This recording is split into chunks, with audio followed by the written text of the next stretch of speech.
পরিশ্রম করতে পারতে হবে। এইবার আমরা দেখব হচ্ছে এই সার্কিটের রোধ কত।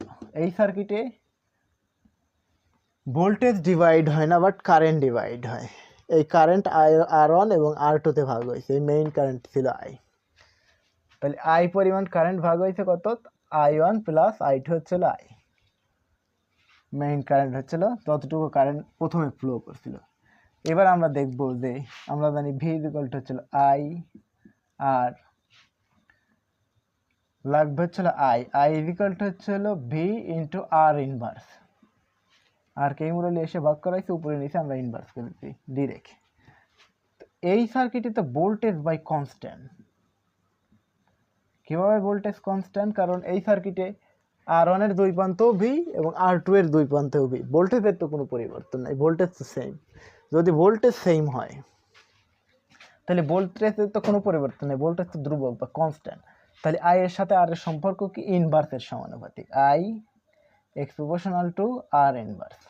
তো এই লাইন থেকে আমরা এরকম লিখতে পারি না যে I1 by I2 is equal to হচ্ছে R1 inverse divided by R2 inverse. পরবর্তীতে আমরা এই লাইনটাকে এইভাবে লিখতে পারি I1 is to I2 is equal to হচ্ছে R1 ইনভার্স ইজ টু হচ্ছে R2 ইনভার্স।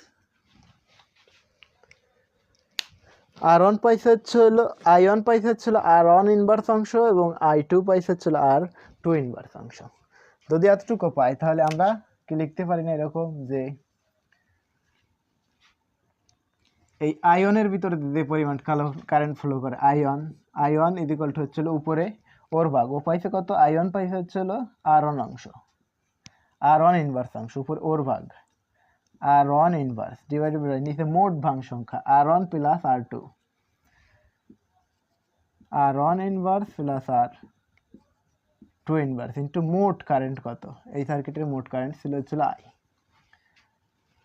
এবার R2 এর ভিতর দিয়ে কি পরিমাণ কারেন্ট যাবে, কারেন্ট চলবে, তাহলে I2 ইজ ইকুয়াল টু হচ্ছে উপরে ওর ভাগ I2 পাইতে হচ্ছে R2 ইনভার্স অংশ, R2 উপরে ওর ভাগ নিচে মোট ভাগ সংখ্যা R1 inverse plus R2 inverse into মোট কারেন্ট কত I।